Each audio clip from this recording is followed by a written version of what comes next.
Hey guys, welcome back. I hope you all are doing good and enjoying this long weekend. अब ये वाली video में आज हम स्पेसिफिकली फोकस करने वाले एक ऐसी कंपनी जो एक प्लेटफॉर्म बेस्ड बिजनेस मॉडल है और एक ऑटो इंडस्ट्री से लिंक इनका बिजनेस है। तो देखेंगे कि इनका बिजनेस मॉडल क्या है, यहाँ पे रेवेन्यू कहाँ से आता है और इनको जो एक अच्छा खासा लेवरेज मिल रहा है जिसकी वजह से इनका जो रेवेन्यू ग्रोथ है उससे ज्यादा इनका एक टॉप लाइन से ज्यादा इनका बॉटम लाइन का ग्रोथ आ रहा है constantly since last few quarters. तो ये कैसे आ पा रहा है, इसके पीछे रीजन क्या है, आज हम उनको समझने वाले हैं। देन जो ये टेल विंड्स इनको करंटली ग्रोथ ला रहे हैं, क्या ये आगे कंटिन्यू हो सकते हैं, वो भी देखेंगे। एंड फ्यूचर के लिए मैनेजमेंट ने आउटलुक क्या दिया है, क्या ये ग्रोथ कंटिन्यू हो सकता है, फ्यूचर गाइडेंस क्या है, ये सारे पॉइंट्स पे डिटेल में डिस्कशन करने वाले हैं। तो सी अब जो इनका प्लेटफॉर्म बेस्ड बिजनेस मॉडल है दैट ऑलवेज एंटाइसेस मी। अब ये मैंने जैगल का भी एग्जांपल डिस्कस किया है। जैगल जैसे प्लेटफॉर्म बेस्ड बिजनेस मॉडल है जो पेमेंट सॉल्यूशंस प्रोवाइड करता है। अब जैगल के लिए भी सिमिलर स्टोरी है कि उनका जो सॉफ्टवेयर डेवलपमेंट है जो पेमेंट सॉल्यूशंस के लिए ये देते हैं, ये ऑलरेडी इनका बिल्ड फेज ऑलरेडी पूरा हो गया है। अब ये बिजनेस को स्केल कर रहे हैं। तो जैसे जैसे जैगल के लिए रेवेन्यू बढ़ रहा है, जो एक्सपेंसेस है वो पेस से नहीं बढ़ रहे हैं, तो इसेंशियली उनको भी ऑपरेटिंग लेवरेज मिल रहा है। और जो बॉटम लाइन का ग्रोथ है वो बहुत ज्यादा पेस से बढ़ रहा है कंपेयर टू रेवेन्यू ग्रोथ। और ये सही एग्जैक्टली सेम चीज कार ट्रेड के लिए भी प्ले आउट हो रही है। रेवेन्यू ग्रोथ से ज्यादा इनके लिए बॉटम लाइन का ग्रोथ है which is essentially operating leverage.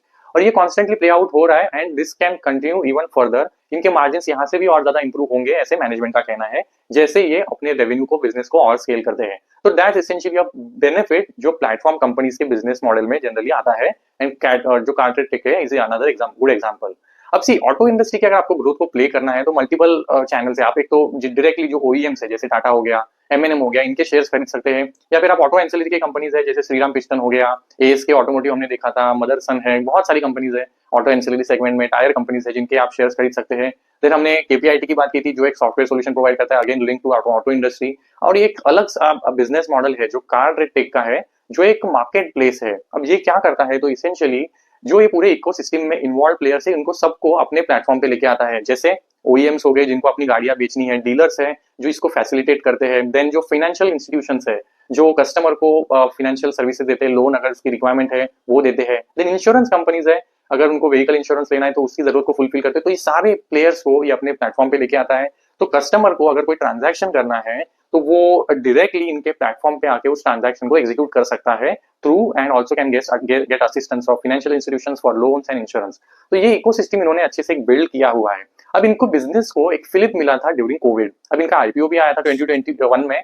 तो इसेंशियली कोविड में क्योंकि सारे रेस्ट्रिक्शन थे ऑन ऑफलाइन चैनल्स, जो फिजिकल मूवमेंट पे सारे रेस्ट्रिक्शंस लगे थे, उसकी वजह से डीलर्स फेल्ट द नीड कि अगर हमारा ऑनलाइन प्रेजेंस होता तो कितना अच्छा होता हमारे बिजनेस को ग्रो करने के लिए। और इसी अपॉर्चुनिटी को कारटेड टेक ने काफी अच्छे से प्ले आउट किया। इन्होंने उस फेज में कॉन्स्टेंटली डीलर नेटवर्क को अपने प्लेटफॉर्म पे ऑनबोर्ड किया। And dealers also wanted to have the online presence, अगर उनको भी ग्रो करना है तो दे फेल्ट दैट नीड। ये अपॉर्चुनिटी कारटेड के फेवर में वर्कआउट हुई। तो डीलर इस तरह से एक पुल मैकेनिज्म के थ्रू उनके प्लेटफॉर्म पे आ गए। नाउ क्योंकि इतना अच्छा स्ट्रॉन्ग प्रेजेंस है इनके जो मार्केट प्लेस में ओईएम्स डीलर का स्ट्रॉन्ग नेटवर्क है, इतनी ज्यादा गाड़ियां और ऑप्शंस अवेलेबल है, तो कंज्यूमर जो है जो गाड़ी खरीदना चाहता है मे बी इमीडिएटली और may be 3 months down the line, 6 month down the line, जो रिसर्च कर रहा है वो देख रहा है कि भाई कहाँ कहाँ ऑप्शंस अवेलेबल है, मुझे क्या फैसिलिटीज मिल रही है, कहाँ पे बेटर मुझे डील मिल रहा है। तो ये जब वो देखने आता है तो इट्स वेरी रेयर कि वो कार ट्रेड का प्लेटफॉर्म मिस कर जाए, बिकॉज इतना अच्छा इन्होंने अपने इकोसिस्टम को बिल्ड किया हुआ है अपने प्लेटफॉर्म पे। तो वो आता है, वो प्लेटफॉर्म पे देखता है, तो इसेंशियली इनका जो करंटली मंथली एक्टिव यूजर का नंबर है वो है 8 करोड़। और ये कितना स्पेसिफिक और एक टारगेटेड कस्टमर बेस है जो कार ट्रेड के प्लेटफॉर्म पे एवरी मंथ आ रहा है। तो अब एज्यूम समझिए कि कार ट्रेड के लिए कितना इंपॉर्टेंट है। 8 crore is a really big number. अब ये सारे जो यूजर्स आ रहे हैं दे आर एक्चुअल कस्टमर्स और may be buyers or sellers or maybe a person who is going to buy going forward in the future or maybe doing some research, right? But he is specifically interested in doing something related to auto. तो ये dedicated user base है जो platform पे आ रहा है। अब ये जो सारे ओईएम्स है जब ये अपने नए मॉडल्स को लॉन्च कर रहे हैं, नए मॉडल्स का इंट्रोडक्शन हो रहा है मार्केट में या फिर गाड़ियां ज्यादा मार्केट में आ रही है, तब ऑब्वियसली जो ओईएम्स है वो टारगेट ये कस्टमर बेस को टारगेट करने का कोशिश करेगा थ्रू दिस एडवर्टीजमेंट। डिजिटल जो प्रेजेंस है कारट्रेड का, इसको ये लेवरेज करके यहाँ पे एडवर्टीजमेंट का रेवेन्यू जनरेट होता है कारट्रेड के लिए। इसके अलावा जैसे कोई लीड जनरेशन होगा ओईएम्स के लिए, that is again a revenue model, revenue stream for CarTrade Tech जो इनका कंज्यूमर बिजनेस मॉडल के सब अंदर आता है। देन जो अभी फाइनेंशियल इंस्टीट्यूशन है, अब वो अगर ये कोई लोन फैसिलिटी प्रोवाइड करती है तो अगेन उससे कमीशन जनरेट होता है कारट्रेड के लिए। इसके अलावा अगर कोई इंश्योरेंस बेचा जाता है, जो 2 व्हीलर है, 4 व्हीलर इंश्योरेंस है, तो अगेन वहां से रेवेन्यू जनरेट होता है। अगर ट्रांजैक्शन भी रियल वर्कआउट एग्जीक्यूट होता है तो all this kind of revenue streams contribute to जो कार ट्रेड टेक का कंज्यूमर सेगमेंट है और ये इनका ब्रेड बटर सेगमेंट है, सबसे हाईएस्ट पेस से ग्रो होने वाला सेगमेंट यही है। तो कोविड में इनको एक अच्छा खासा फिलिप मिला था, यहाँ से इनका ग्रोथ जो पिकअप हुआ है ये कॉन्स्टेंटली अच्छे पेस से मेंटेन कर पा रहा है। और सी अब वो क्या रहा है, ओईएम्स के लिए डिजिटल प्लेटफॉर्म का सिग्निफिकेंस और जो एडवर्टीजमेंट का फोकस है वो बढ़ते जा रहा है कंपेयर टू जो ट्रेडिशनल मीडिया है। सी अब अगर आप पेपर में, न्यूज पेपर में ऐड देते हो, lot many people are reading, but how many of them are actually consumers are going to really buy the car? May be very few. तो जो पेनिट्रेशन होता है या फिर जो उसी ब्रांड बिल्डिंग तो हो जाएगा आपका न्यूज़पेपर या फिर डिफरेंट मीडिया चैनल्स के थ्रू, बट ये जो टारगेटेड आपको किसी कस्टमर को एड्रेस करना है ये हो सकता है कार्टेड के प्लेटफॉर्म पे, बिकॉज आने वाला जो यूजर बेस है that is going to be a more prominently a potential customer. तो इसकी वजह से एक तो रिक्वायरमेंट और जो डिमांड है वो भी बढ़ रहा है, ये क्योंकि टारगेटेड कस्टमर को ये यहाँ पे अचीव हो सकता है। एक तो डिजिटल का एक तो प्रेजेंस बढ़ रहा है और कंज्यूम जो ओईएम्स है उनका स्पेंड भी डिजिटल साइड पे, जो एडवर्टीजमेंट साइड पे बढ़ रहा है, तो इन सबका फायदा मिल रहा है कार ट्रेड टेक को। सी अब यहाँ पे जो नोट करने वाला पॉइंट ये है कि कार ट्रेड को बेनिफिट कब मिलता है। तो अगर again if you go back to just couple of years ago, और जो एक सिचुएशन था, if you recall there was a couple of years ago situation where chip की अवेलेबिलिटी बहुत कम थी। अब ऐसे सिचुएशन में जब मार्केट में इलेक्ट्रॉनिक्स कंपोनेंट जो गाड़ियों के मैन्युफैक्चरिंग में लगते हैं, चिप्स की अगर अवेलेबिलिटी नहीं होगी तो इसेंशियली सप्लाई साइड पे जो कार का सप्लाई होने वाला है थ्रू ओईएम्स, वहां पे प्रेशर आ जाएगा। अगर कार का सप्लाई अगर नहीं होगा या फिर सप्लाई में कोई दिक्कत है तो इसेंशियली ऐसे सिचुएशन में क्या वो ओईएम्स को ओईएम्स अपने एडवर्टीजमेंट पे या फिर जो मार्केटिंग स्पेंड पे खर्चा करेंगे, मे बी नॉट। तो ये एक्चुअली एक नेगेटिव है। अगर सप्लाई साइड पे कोई भी चैलेंजेस होते हैं तो that is not going to work in the favour of CarTrade. तो इनके लिए सिचुएशन कब अच्छा है, जब कार का इन्वेंट्री बिल्डअप हो रहा है, गाड़ियां बिक नहीं रही है, या फिर सप्लाई साइड पे तो कोई दिक्कत नहीं है, मार्केट में नए नए मॉडल्स आ रहे हैं, सारी ओईएम फोकस कर रहे हैं अपनी गाड़ियां बेचने में। ये बहुत अच्छा पीरियड होता है कार ट्रेड टेक के लिए, बिकॉज ये सारे जो ओईएम्स पे वो फोकस करेंगे एडवर्टीजमेंट पे, कस्टमर को अपनी गाड़ियां पुश करने को देखेंगे, ये फिर डिस्काउंट भी देते हैं। तो ये सारी चीजें होती है जब गाड़ियों के सप्लाई साइड में कोई दिक्कत नहीं है। डिमांड साइड अच्छा होना चाहिए, अगर कंज्यूमर खरीदना चाहता है, डिमांड में कोई दिक्कत नहीं है, तो again this combination, supply side पे कोई दिक्कत नहीं है एंड डिमांड सप्लाई साइड पे कोई दिक्कत नहीं है और डिमांड इज डूइंग गुड, ये जो सिचुएशन है ये कार ट्रेड के लिए बेस्ट है। सप्लाई साइड पे दिक्कत रहेगा तो OEMs won't spend and that is a negative for car trade. और ये इसेंशियली पास में एक पीरियड था कि जब ओईएम्स क्योंकि सप्लाई साइड पे चैलेंजेस थे, तो उस टाइम पे कार ट्रेड का जो ये कंज्यूमर बिजनेस था faced some of that challenge, but then वो जैसे चिप का जो शॉर्टेज है वो खत्म हो गया, तो कार ट्रेड का जो बिजनेस मॉडल है, ये जो फर्स्ट स्ट्रीम है कंज्यूमर का, that started picking up again. तो ये पॉइंट्स हमेशा दिमाग में रखना जरूरी है कि सप्लाई साइड पे इश्यूज होगा जब भी फ्यूचर में भी इनके बिजनेस मॉडल को ये चैलेंज कर सकता है। तो this is a point two understand. जो अभी जब क्वार्टर 3 था, अभी नो कि ऑटो इंडस्ट्री जो है फेस्ड जो डिमांड साइड स्लो डाउन था, तो ये सिचुएशन कार ट्रेड के लिए बेस्ट होता है। अगेन फेस्टिवल पीरियड है, बहुत सारी गाड़ियां मार्केट में है, इन्वेंट्री बिल्डअप हो गया था, स्पेसिफिकली जो पैसेंजर व्हीकल्स है।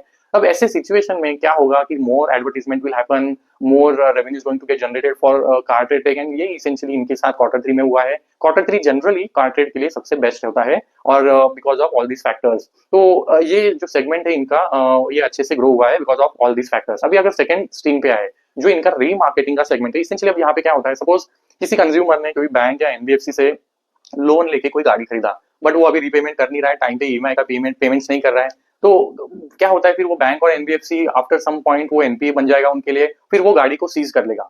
अब वो गाड़ी को सीज करके अपने पास तो रखने वाला नहीं है, इसेंशियली वो सोचेगा कि भाई ये मैं जो सेकंड हैंड मार्केट है जहाँ पे जाके कहीं पे तो बेच दूं, राइट, मतलब वो तो गाड़ी को रख के क्या ही करेगा।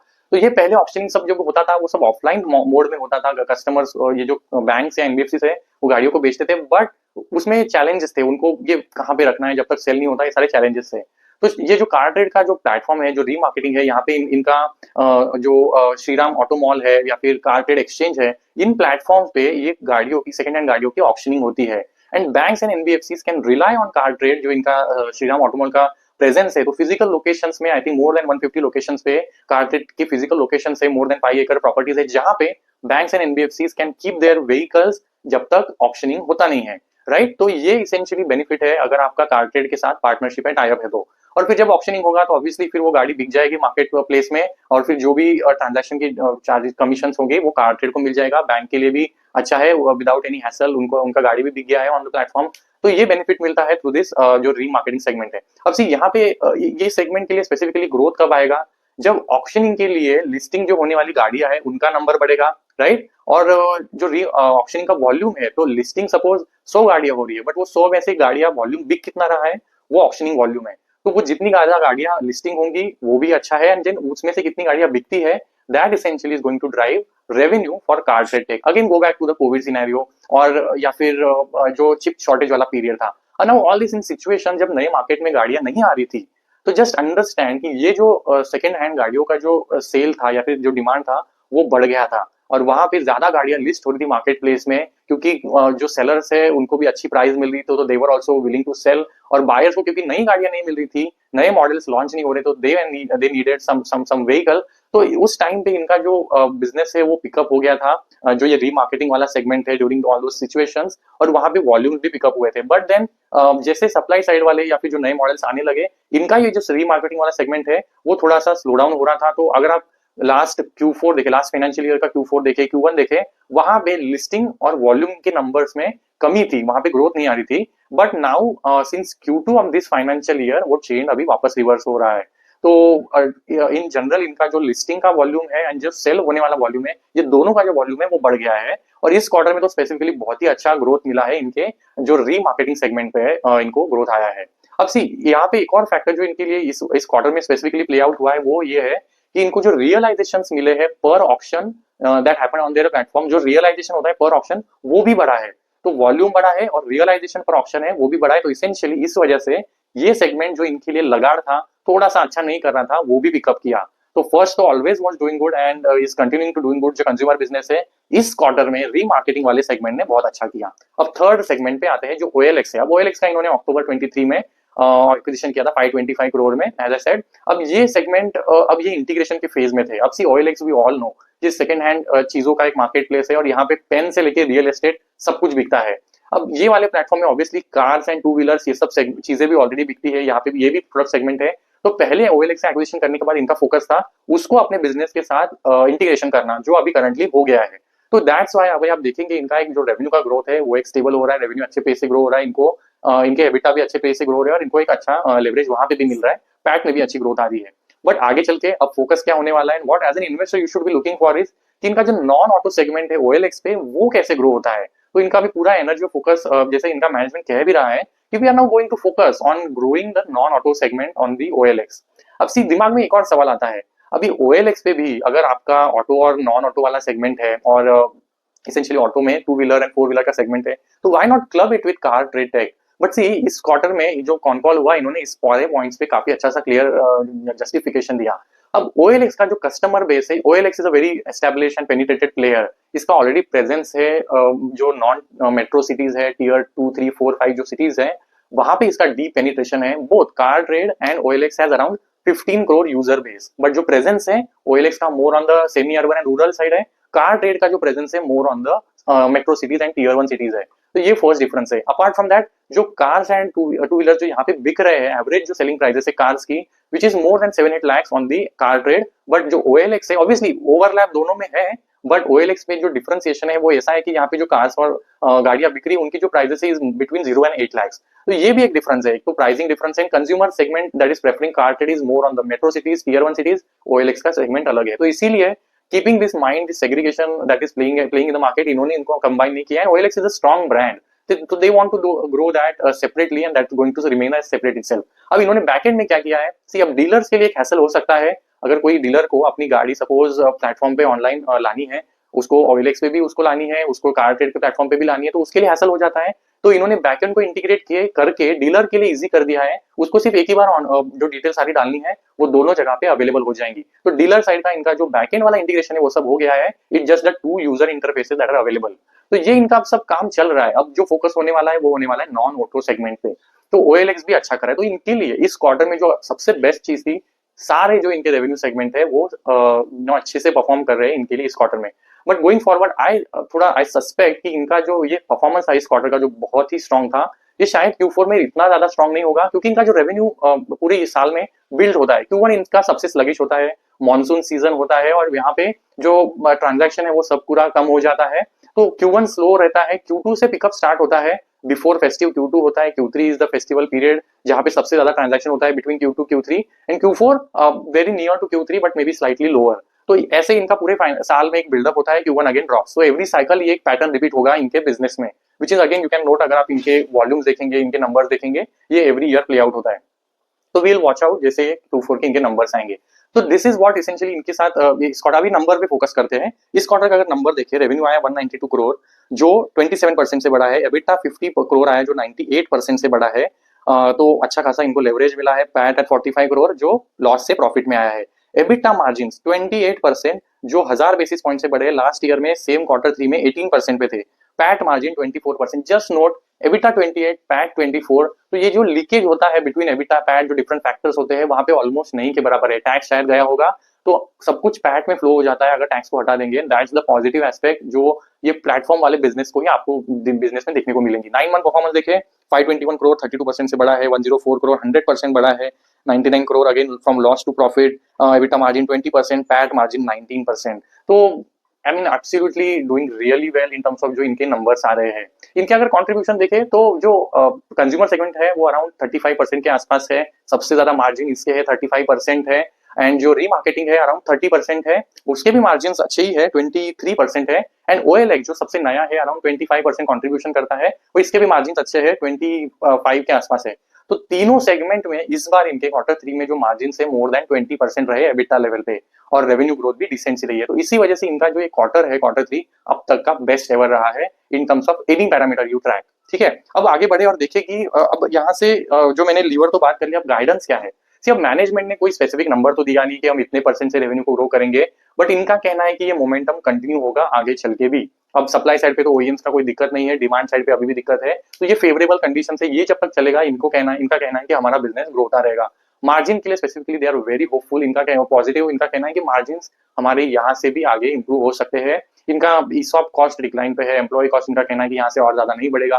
तो ये जो मेजर कॉस्ट इनके लिए कुछ थे पास्ट में, अब वो सारे बिनाइन फैक्टर्स हैं, तो ये इनके मार्जिन को और ज्यादा एड करेंगे। जितने ज्यादा ये अपने रेवेन्यू को स्ट्रीम्स को ग्रो करेंगे, ये इनके लिए ग्रोथ ड्राइवर्स आने वाले हैं। Again they talk about some products जो फीचर से कुछ नए लाने वाले हैं। सी अगर 5 साल पहले हमको किसी ने बोला होता कि ग्रोसरीज 10 मिनट्स में कोई प्लेटफॉर्म के थ्रू आपके घर पहुंच जाएंगी, तो we would not even have imagine, right. But then Covid में ये सब चीजें चेंज हुई। अब नाउ हम तो ब्लिंकिट ये सब से 10 मिनट में ग्रोसरीज मंगा लेते हैं। दे थिंक कि going forward consumer will get accustom कि भाई हमें मे बी एटलीस्ट 2 व्हीलर के साथ ये कॉन्फिडेंटली कहते हैं कि सेकंड हैंड जो 2 व्हीलर्स है, customer can come on the platform, he can select, browse, finalise. ये लोन भी फैसिलिटी प्लेटफॉर्म पे प्रोवाइड कर रहे हैं, इंश्योरेंस भी दे रहे हैं। Customer through multiple clicks can finalise the product and get it delivered at a home door step within couple of days. तो ये करंटली इस मॉडल को अपने प्लेटफॉर्म्स पे बिल्ड कर रहे हैं एंड द बैकएंड। और इनका कहना है कि this will essentially turn out to be a reality at least for 2 wheeler segment, at least use जो 2 व्हीलर सेगमेंट है वहां पे ये आगे चल के रियलाइज हो सकता है। तो they are building those capabilities. तो ये फ्यूचरिस्टिक इनके कुछ मतलब टारगेट्स है अपार्ट फ्रॉम जो OLX का नॉन ऑटो सेगमेंट है ग्रो करने का। ये फीचर्स पे कुछ ये करंटली काम कर रहे हैं जो आगे चल के इनका कहना है कि are going to be the growth drivers. See अब इनके लिए हमने रेवेन्यूज की वगैरह बात कर लिया। अब अगर इनका कंपटीशन देखे तो ये अगेन वेरी कंफ्यूजिंग पॉइंट रहता है कि इनके एक्चुअली कॉम्पिटिटर्स है कौन। तो कार्स 24 जैसे कुछ प्लेयर्स है, स्पिनी है, बट इनका कहना है कि इन्होंने बहुत अच्छे से अगेन कॉन कॉल में एक्सप्लेन किया, these are not the real competitors for us. अब ये जो कार्स 24 हो गया, स्पिनी हो गया, ये सब क्या करते हैं, सेकंड हैंड गाड़ियों को खरीदते हैं, उनको रिफर्बिश करते हैं एंड देन अपने प्लेटफॉर्म पे बेचते हैं, मतलब अपने ऑफलाइन नेटवर्क के थ्रू या फिर इनका जो प्रेजेंस है वहां पे बेचते हैं।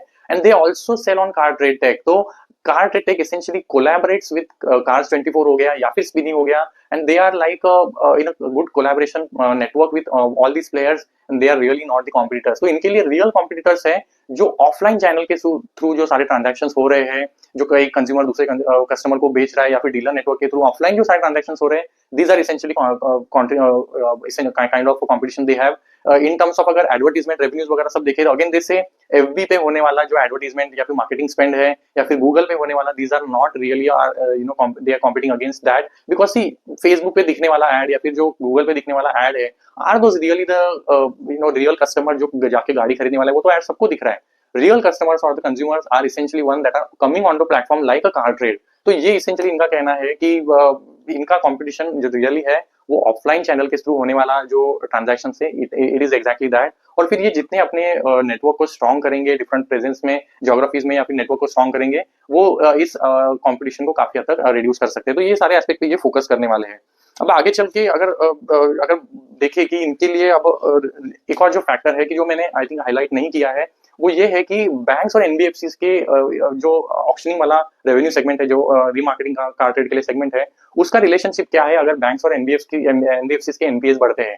तो एक काफी इंटरेस्टिंग सा एस्पेक्ट है again which I discovered while was going through their con call. तो सी अब जब बैंक्स एंड एनबीएफसी कोई लोन की फैसिलिटीज प्रोवाइड कर रही है या फिर फाइनेंशियल असिस्टेंस दे रहे हैं आपको अगर गाड़ी खरीदने के लिए, तो अगर आप उसको रीपेमेंट नहीं कर रहे हो और बैंक के लिए अगर एनपीएस बढ़ रहे हैं, तो जब भी जब बैंक्स के लिए स्पेसिफिकली जो व्हीकल लोन वाला सेगमेंट है, जो ऑटो सेगमेंट होता है बैंक से एनबीएफसी के, अगर वहां पे एनपीएस बिल्डअप होते हैं, एनपीएस अगर वहां पे बढ़ते हैं, तो दैट इसेंशियली इज इंडिकेटिंग कि कस्टमर पे नहीं कर रहे हैं। फिर जो कस्टमर अगर पे नहीं कर रहे हैं, तो दैट इंडिकेट्स कि going forward the volume going to come on the जो इनका ऑप्शनिंग प्लेटफॉर्म है और ऑप्शनिंग का जो नेटवर्क है, वहां पे आने वाली जो गाड़ियां वो बढ़ जाएंगी।